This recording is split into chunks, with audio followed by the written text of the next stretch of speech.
Saranya madam, madam தொடர்ச்சியா தமிழ்நாட்டில் மாணவிகள் மீது இந்த பாலியல் துன்புறுத்தல் அப்படிங்கிறது நடந்துகிட்டே தான் இருக்கு. இதை நீங்க எப்படி பாக்குறீங்க? தொடர்ந்து நடந்துகிட்டே தான் இருக்கு. ஆனா இந்த அரசு அதுக்கான என்ன ஆக்ஷன் எடுத்திருக்காங்க அப்படின்னு நீங்க கேட்டீங்கன்னா, ஆன் த ஜியோ 2-3 ஆக்ஷன் எடுத்திருக்காங்க. இப்போ மாணவர் மனசு புகார் பெட்டி வைங்க அப்படின்லாம் சொல்லியிருக்காங்க. ஆனா எந்த அளவுக்கு அதை எஃபெக்டிவா ஒர்க் பண்ணுது அப்படிங்கறத மானிட்டர் பண்றதுக்கு அங்க ஆளே கிடையாது. ஒரு குழந்தைக்கு ஒரு பிரச்சனை அப்படின்னா அந்த பிரச்சனையை கொண்டு போய் சொல்றதுக்கு ஒரு பள்ளிக்கூடத்துல, அது அரசு பள்ளி ஆகட்டும் இல்ல தனியார் பள்ளி ஆகட்டும், எங்க போய் சொல்றதுங்கிறது அந்த குழந்தைக்கு இன்னும் தெரியல. ஸ்கூல்ஸ்ல கவுன்சிலர்ஸ் குடுங்கன்னு கேட்டு கேட்டு எங்களுக்கு அழுத்து போச்சு. நீங்க மேத்ஸுக்கும் சயின்ஸுக்கும் இங்கிலீஷுக்கும் தமிழுக்கும் கொடுக்கிற முக்கியத்துவத்தை மனநலத்துக்கும் கொடுக்கணும். மென்டல் ஹெல்த் அவ்வளவு முக்கியம். ஒரு பள்ளிக்கூடத்துல போதிய விழிப்புணர்வு இல்லாததுதான் இந்த சம்பவங்களுக்கு எல்லாம் காரணம் அப்படின்னு சொல்றீங்களா? விழிப்புணர்வு ஓரளவுக்கு இருக்குமா? குழந்தைகளுக்கு தனக்கு நடக்கக்கூடிய குற்றங்கள் தவறுகள் அந்த குழந்தைகளுக்கு புரியுது. ஆனா எங்க போய் இத சொல்றாங்க? அதுதானே பிரச்சனை. நிறைய நேரங்கள்ல ஒரு பள்ளிக்கூடம்னா இந்த மாதிரி ஒரு கவுன்சிலர் இருக்கிறாங்க, அந்த கவுன்சிலர் கிட்ட நீங்க சொல்லலாம். இந்த பிரச்சனை ரொம்ப பெருசா ஆனதுக்கு அப்புறமா தான் எல்லாருக்கும் தெரிய வருது. இப்போ இந்த கிருஷ்ணகிரி கேஸ் ஆரம்பத்திலேயே ஒரே நாள்ல இந்த குழந்தைகள் கண்டிப்பா கண்டுபிடிச்சிருக்கும் இவர் ஒரு சரியான நபர் கிடையாது அப்படின்னு. அப்ப இந்த குழந்தைகள் யார்கிட்ட போய் சொன்னாங்க? அவங்க ஆக்ஷன் எடுத்தாங்களா இல்லையா? அப்படியே யாருமே இல்ல. எல்லாத்தையும் விட தனியார் பள்ளிகளை டிஇஓ கவனிக்கிறாங்களா இல்லையா? வெறும் அரசு பள்ளிகளை மட்டும் தான் கவனிக்கிறாங்க. DEO has to monitor. ஒரு தனியார் பள்ளியில ஒரு ப்ரோக்ராம் நடக்கும் போது அங்க வரக்கூடிய நபர் போலீஸ் வெரிஃபிகேஷனோட தான் வரணும். அப்படி வராம ஒரு ப்ரோக்ராமும் நடத்தக்கூடாது. இது நேஷனல் கமிஷனோட மேண்டேட். தேசிய குழந்தை உரிமைகள் பாதுகாப்பு ஆணையம் எல்லா ப்ரோக்ராம் நடத்துறவங்களுக்கும் போலீஸ் வெரிஃபிகேஷன் பண்ணி உள்ள அனுப்புங்கன்னு சொல்றாங்க. ஆனா அந்த மாதிரி ஃபாலோ பண்ணக்கூடிய எந்த இன்ஸ்டிடியூஷன்ஸுமே இல்ல.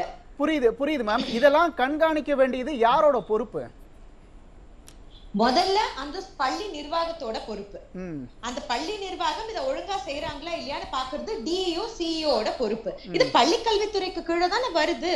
அப்ப அவங்க தானே இதை மானிட்டர் பண்ணணும். அதிகாரிகள் எல்லாம் ஒழுங்கா வேலை செய்யல அப்படின்னு சொல்ல வரீங்களா?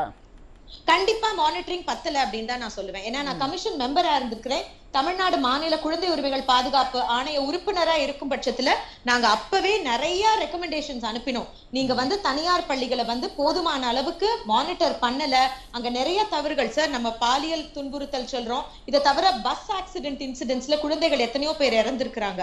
அந்த மாதிரி பல இன்சிடென்ட்ஸ் இருக்கு. தனியார் பள்ளிக்கூடங்கள்ல இந்த அரசு கண்காணிக்கிறது கண்டிப்பா பத்தல அப்படின்னு தான் நான் சொல்லுவேன். மேம், புரியுது. இப்ப யாரு வேணாலும் ஒரு பள்ளிக்கூடத்துல போயிட்டு ஒரு போலியா ஒரு முகாம் நடத்தலாம் அப்படிங்கிற ஒரு சூழல்ல தமிழ்நாட்டில் இருக்க பள்ளிகள் இருக்கா? ஏன்னா இந்த சிவகுமார் அப்படிங்கிறவர் ஏற்கனவே ஜனவரி மாசம் ஒரு முகாம் நடத்தி இருக்காரு. இப்ப கிருஷ்ணகிரியில இப்ப சமீபத்துல நடத்தி இப்போ ஒரு பிரச்சனை நடந்திருக்கு. சார், நீங்க இத சொல்றீங்க. இதை விட மோசமான ப்ரோக்ராம்ஸ் எல்லாம் பல ஸ்கூல்ல நடந்து நாங்க நிறைய ஸ்கூல்ஸுக்கு அப்ப நோட்டீஸ் விடுத்திருக்கோம். அதாவது ஒரு சில வருடங்களுக்கு முன்ன ஒரு குரூப், ஒரு என்ஜிஓ பிள்ளைகளுக்கு ட்ரக் ரிலேட்டட் அவேர்னஸ் நாங்க கிரியேட் பண்றோம் அப்படின்னு சொல்லி ஸ்கூல்ஸுக்கு போய் இதுதான் கஞ்சா, இதை பயன்படுத்தக்கூடாது, இதுதான் கொக்கைன், இதை பயன்படுத்தக்கூடாதுன்னு பிள்ளைகள்கிட்ட சொல்லி அதை ஒரு கம்ப்ளைண்டா அதை நாங்க ஹேண்டில் பண்ணியிருக்கிறோம். இதே மாதிரி குழந்தைகளுக்கு குட் டச் பேட் டச் சொல்லி கொடுக்குறேன் அப்படின்னு தேவையில்லாத அதிகப்படியான விஷயங்களை குழந்தைகளுக்கு சமீபத்துல கேரளால கூட ஒரு ஸ்கூல்ல சொல்லி கொடுத்து அது கூட ஒரு பெரிய கேஸா மாறிச்சு.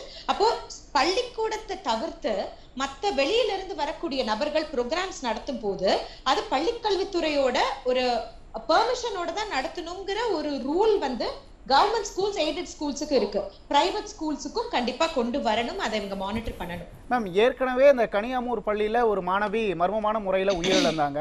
அதுல இருந்து இதுவரையும் அரசு எதுவும் பாடம் கற்கலையா? ஏன்னா தொடர்ச்சியா பள்ளிகள் இந்த மாதிரி நடந்துட்டு இருக்கும்போது அதை தடுக்கிறதுக்கு எந்த விதமான நடவடிக்கையும் எடுக்கலையா? அந்த கேஸ்லயே அந்த ஸ்கூலுக்கு ஹாஸ்டலுக்கு லைசன்ஸ் இல்ல அப்படிங்கறத நாங்க ஆணையத்துல போய் விசாரிக்கும் போதுதான் நாங்க கண்டுபிடிச்சோம்.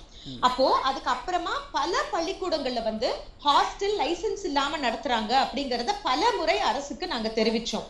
ஆனா அதுக்கான எந்த ஒரு பெரிய ஆக்ஷனும் இது வரைக்கும் எடுத்த மாதிரி எனக்கு தெரியல. ஆக்ஷன் எடுத்திருக்கிற மாதிரி 1-2 கேசஸ் அதாவது அப்ளை பண்ணிருக்கிறாங்க. ஆனா அது பெரிய மானிட்டரிங் ஓட இந்த ஹாஸ்டல்ஸ் எல்லாம் ரன் ஆகுதா அப்படிங்கிறது இல்ல. ஓகே, நன்றி மேம். நம்ம தொடர்ந்து மேடம், இத இப்ப குழந்தைகள் மீதான இந்த பாலியல் துன்புறுத்தலை தடுக்க என்ன செய்யணும்னு நீங்க நினைக்கிறீங்க? சார், முதல்ல இந்த பள்ளிக்கல்வித்துறை வந்து ஸ்கூல்ஸ் மேல வச்சிருக்கக்கூடிய இந்த சூப்பர்விஷனை வந்து இன்னும் ஸ்ட்ரிக்டன் பண்ணணும். நம்பர் 1. பள்ளிக்கூடங்களுக்கு உளவியல் நிபுணர்கள், ஸ்கூல் கவுன்சிலர்ஸ் அப்படின்னு சொல்றவங்கள உடனடியாக அப்பாயிண்ட் பண்ணணும். RBSK டீம்ல இருக்கிற டாக்டரும் நர்ஸும் கவுன்சிலர்ஸ் ஆக முடியாது. ரீசெண்டா அப்படித்தான் அனௌன்ஸ் பண்ணாங்க. அந்த மாதிரி எல்லாம் ஆக முடியாது. கவுன்சிலிங்னா சைக்காலஜி படிச்சவங்க, சைல்ட் சைக்காலஜி புரிஞ்சவங்க, இதுல எக்ஸ்பீரியன்ஸ் இருக்கிறவங்க. எல்லா பள்ளிக்கூடத்திலுமே இப்ப தமிழ்நாட்டுல வந்து 95,000 பள்ளிக்கூடங்கள் இருக்குன்னா அத்தனை பள்ளிக்கூடங்களிலுமே கவுன்சிலர்ஸ் அப்பாயிண்ட் பண்ணப்படணும் உடனடியாக. இது வந்து சுயசைட்ஸை ப்ரிவென்ட் பண்ணும், செக்ஷுவல் அபியூஸை ப்ரிவென்ட் பண்ணும், இந்த மாதிரி பல விஷயங்களை ப்ரிவென்ட் பண்ணும். 3வது, ஸ்கூல்ல இருக்கக்கூடிய ரெகுலர் சம்பளம் வாங்குற ஸ்டாஃபா இருக்கட்டும், டீச்சிங் நான் டீச்சிங் இல்ல வெளியில இருந்து வந்து ப்ரோக்ராம்ஸ் நடத்துறவங்களா இருக்கட்டும், போலீஸ் வெரிஃபிகேஷன் பண்ணி தான் அவங்களை உள்ள அனுப்பணும். எனக்கு முன்னாடி பேசினவங்க ரொம்ப அழகா சொன்னாங்க, ஆல்ரெடி அவர் தப்பு பண்ணியிருக்காரு, அதுக்கு அவர் மேல ஒரு கேஸ் இருக்கு, இமீடியட்டா இந்த வெளியில வந்துட்டாரு, இன்னொரு ப்ரோக்ராம் நடத்துறாரு, என்ன போலீஸ் வெரிஃபிகேஷன் பண்ணோம்? அப்ப அவருக்கு மேல இருக்கிற குற்றங்கள் வந்து இருக்கா இல்லையா எதுவுமே தெரியாம திரும்ப அவரை வந்து குழந்தைகளோட புழங்க விட்டுருக்கோம். அதெல்லாம் தவறு. அப்ப குழந்தைகளை வந்து பாதுகாக்க நம்ம குட் டச் பேட் டச் எல்லாம் சொல்லி கொடுக்குறோம் சார். ஆனா children are still a weak community. அதை நம்ம புரிஞ்சுக்கணும். அவங்கள பாதுகாக்கக்கூடிய கட்டாயம் எல்லாருக்குமே இருக்கு. அப்ப வந்து பள்ளி கல்வித்துறை வந்து முறையா பள்ளிகளை கவனிக்காதது தான் இது மாதிரியான குற்றங்களுக்கு காரணம் அப்படின்னு சொல்ல வரீங்க? கண்டிப்பா கவனிக்கணும். அதுல அவங்க செய்ய வேண்டிய வேலைகள் நிறைய இருக்கு. ஓகே மேம், நம்ம பேசலாம் மேம் தொடர்ந்து.